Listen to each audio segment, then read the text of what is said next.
good to be back. Oh, it's good to be back. Oh, it's good to be back. I have spent a lot of time in Reno over the years, and it is so good to be back in Reno. Are we ready to do this?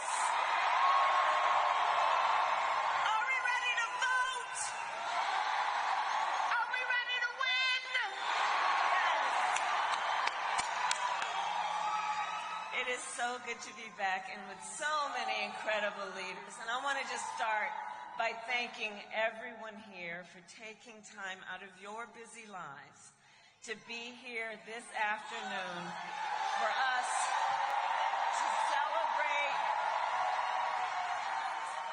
to celebrate each other and community. And I thank you, everyone. I want to thank my dear, dear friend, Senator Catherine Cortez Masto. As you know, we were AGs together. I was in California. She was here. We were fighting a good fight, arm in arm, always together. I want to thank Mayor Sheevy, DNC Chair Jamie Harrison, Michael Gordon with La Una Local 169, and Nevada, please send Jackie Rosen back to the United States Senate.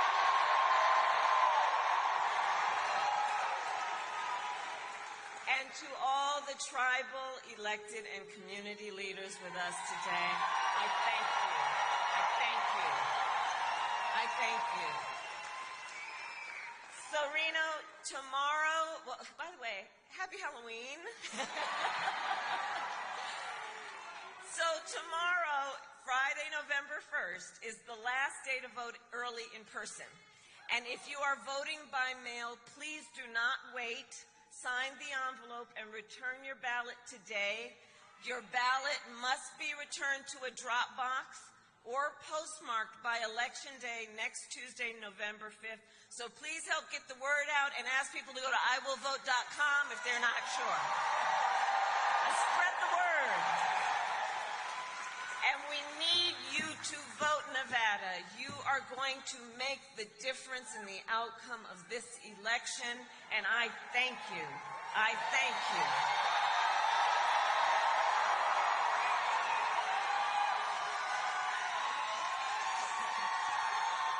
So, okay, we got some work to do. Okay, we have 5 days left in one of the most consequential elections of our lifetime, and we do have work to do.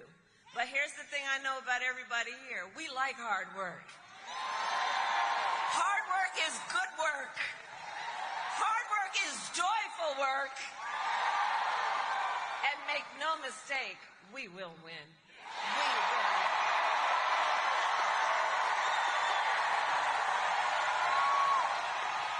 We will win. And one of the reasons we will win is because I know who the folks are here. I know who you are. And here's the thing about all of us. We know that when you know what you stand for, you know what to fight for. You know what to fight for.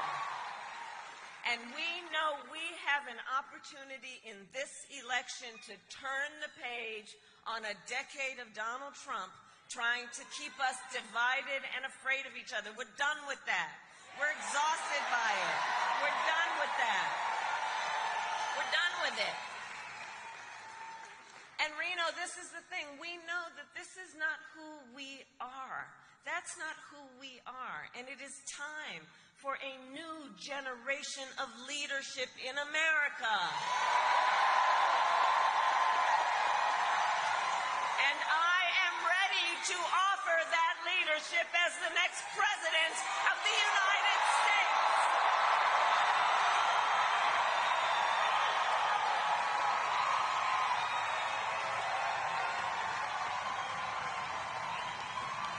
And Nevada, you're going to...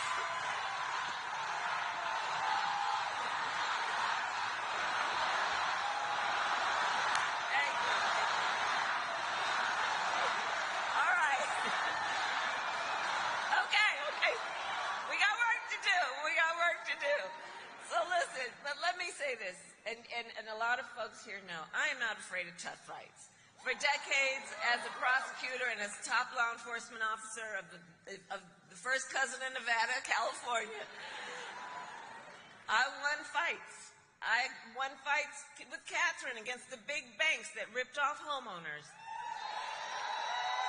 against for-profit colleges that scammed veterans and students, against predators who harmed women and children, against the cartels that trafficked in guns and drugs and human beings. And it is my pledge to you that if you give me the chance to fight on your behalf as president, there is nothing in the world that will stand in my way of fighting for you.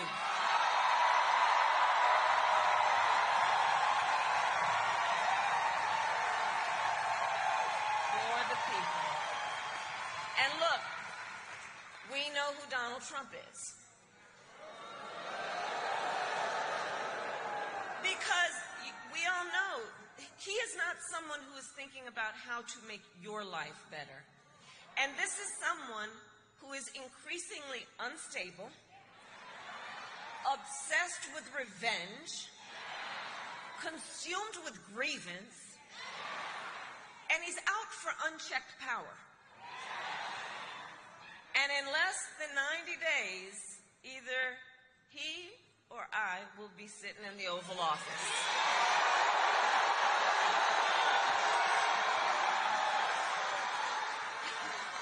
And listen, here's what we can imagine, right? We've all seen on TV, you've seen the Oval Office, but here's the thing.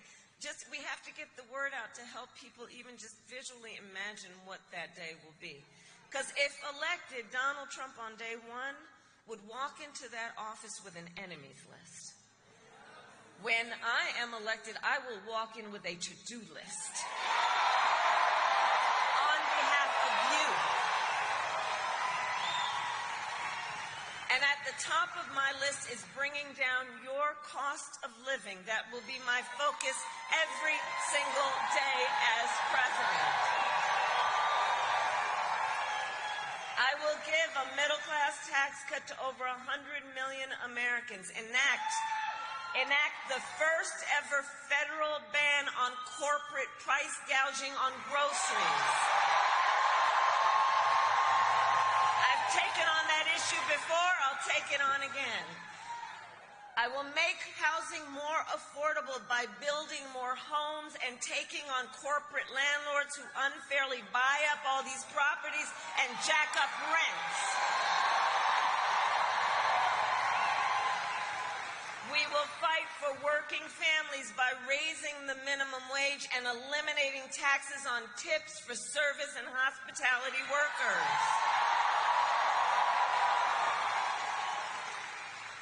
And if you're caring for an elderly parent, I took care of my mother when she was sick. Listen, this is personal for me, as so many of these issues. If you are taking care of an elderly parent, my plan will cover the cost of home health care for seniors with Medicare,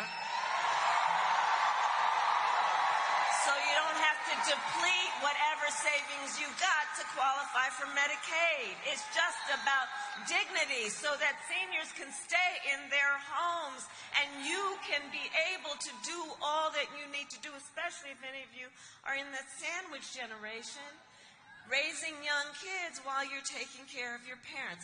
It's just about dignity. My plan will lower the cost of childcare, same point. We will also cut taxes for small businesses. Can I see the small business owners who are here?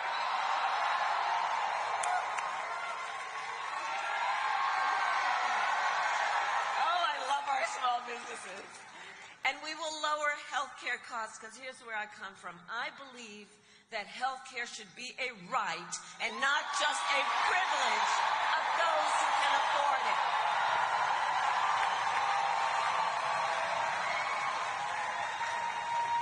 So this is about values, right? How do you think about what people need to live with dignity, to live where they are able to work and know that it actually means something, that is not just about getting by but getting ahead? On the other hand, Donald Trump's answer to the financial pressures you face is the same as it was the last time. Another $1 trillion in tax cuts for billionaires and big corporations. And this time he will pay for it with a 20% national sales tax on everything you buy that is imported. Just imagine, on clothes, food, toys, cell phones. A Trump sales tax that economists have measured will cost you, on average, an additional $4,000 a year. And on top of that, Donald Trump still wants to get rid of the Affordable Care Act, also known as Obamacare. And he has a very powerful friend in Congress, the Speaker of the House, who recently, if you notice, said that there will be a, quote, end to Obamacare. The words he used were no Obamacare, which, if he were to get his way, if Trump wins, means they would throw millions of Americans off of health insurance and take us back, which would take us back to when, you'll remember, insurance companies had the ability to deny people with pre-existing conditions. But Nevada, we are not going back. We are not going back. We are not going back.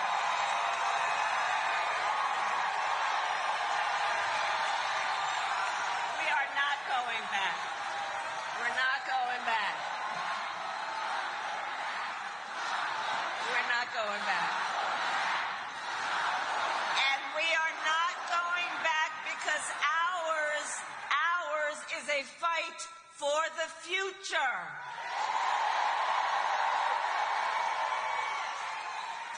And ours is a fight for freedom. Like the fundamental freedom of a woman to make decisions about her own body and not have her government tell her what to do. And we all remember how we got here. Donald Trump hand-selected 3 members of the United States Supreme Court to overturn Roe versus Wade. They did, and now 1 in 3 women in America lives in a state with a Trump abortion ban. Many with no exceptions for rape or incest. You know what? Let me say something about this. We're here because we're fighting for a democracy. Fighting for a democracy. And understand the difference here. Understand the difference here. Moving forward. Moving forward. Understand the difference here. What we are looking at is a difference in this election. Let's move forward and see where we are. Because on the issue, for example, of freedom of choice. That's okay. That's all right. That's all right. That's okay. That's all right. You know what? Democracy can be complicated sometimes. It's okay. We're fighting for the right for people to be heard and not jailed because they speak their mind. We know what's at stake. And on the issue of freedom, listen, Donald Trump's not done. Did anybody hear what he had to say just yesterday? And I'll tell you, it was outrageous. So he said, on the issue of freedom of choice, reproductive freedom, he said that he will do what he wants because, quote, this is his perspective, he will do it whether the women like it or not. Whether the women like it or not. Can you imagine? And this is not the first time he has told us. He does not believe women should have authority or agency over their own bodies. This is the same person who said that women should be punished for their choices. And what we know is we know what we are seeing. This is someone who simply does not respect the freedom of women or the intelligence of women to make decisions about their own lives And we know that what he has planned includes a national abortion ban, restricting access to birth control, putting IVF treatments at risk, and forcing states to monitor women's pregnancies. You don't have to take my word for it. Google Project 2025. Read the plans for yourselves. And I know we all know that one does not have to abandon their faith or reasonably held beliefs to agree that the government should not be telling her what to do with her body.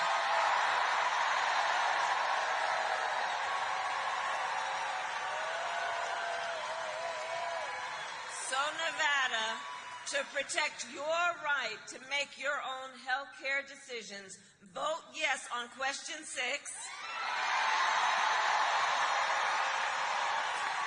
And make sure you vote up and down the ballot to truly protect that right. And I will tell you, when Congress passes a bill to restore reproductive freedom nationwide, as President of the United States, I will proudly sign it into law.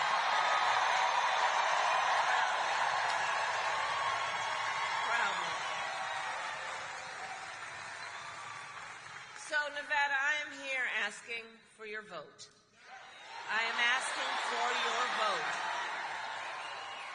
And here is my pledge to you. And I got your back.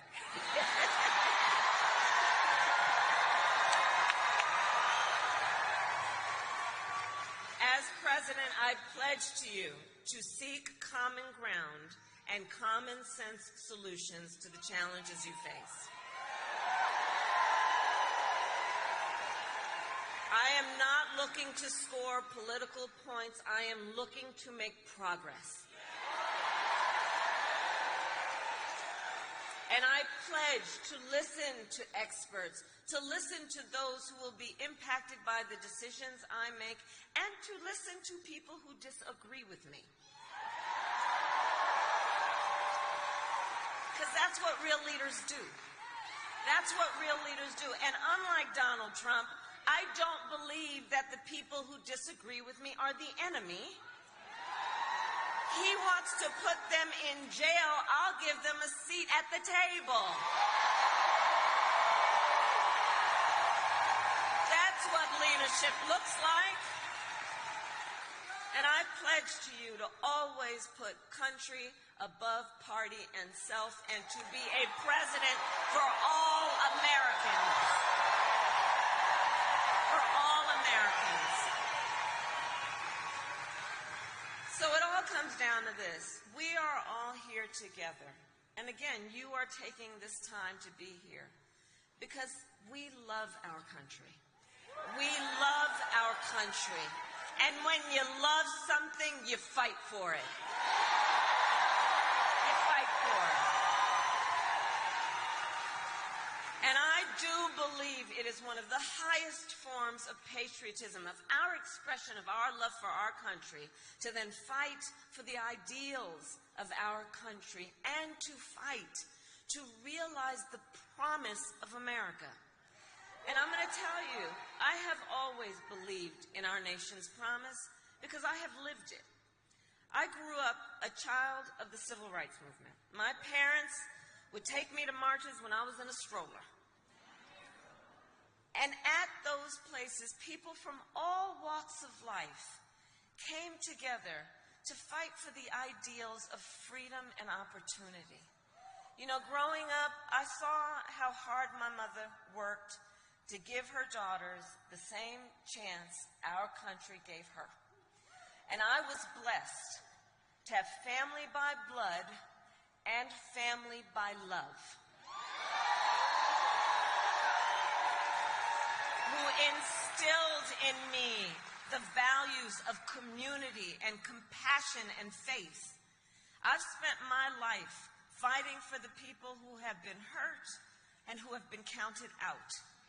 And people who never stopped, even then, believing that in our country anything is possible. I've lived the promise of America, and I see the promise of America in everyone here. It is in all of us.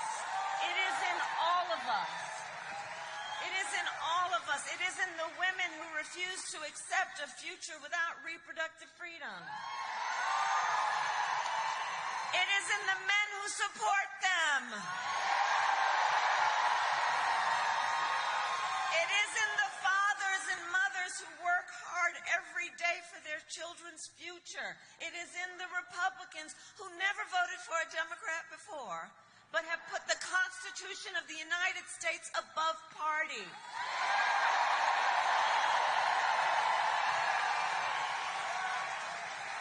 I see the promise of America in all the young leaders who are voting for the first time.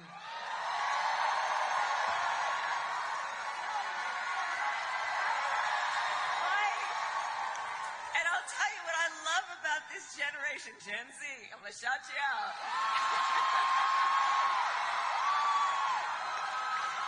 Let me tell you what I love about you all, you leaders, you young leaders, as you are rightly impatient for change. I love that about you. You are determined to live free from gun violence, to take on the climate crisis, to shape the world that you inherit. I love that about you. And for them, I say to everybody else, look, none of this is theoretical. This, for them, is a lived experience. It's not political. It's what they're living. And to the young leaders, then I say, I see you. I believe in you, and I see your power. You are so powerful. And I would just ask, can we give it up for the first-time voters who are in the House?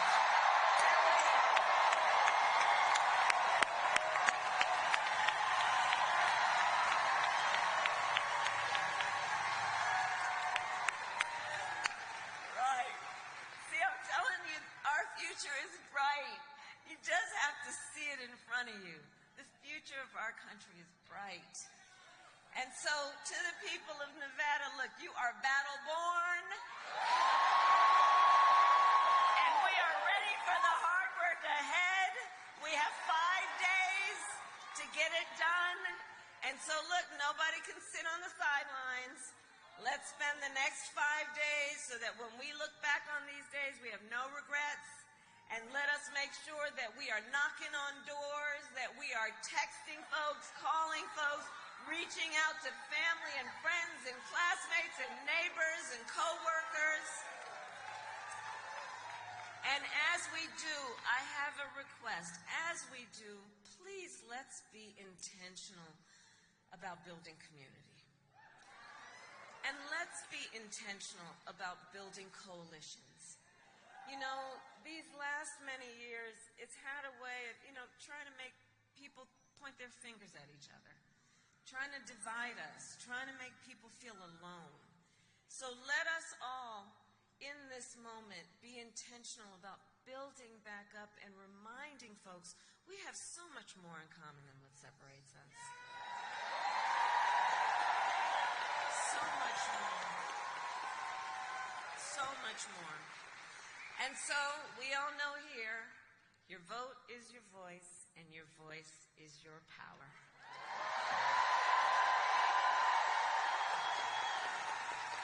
So today, Nevada, I ask you then, are you ready to make your voices heard?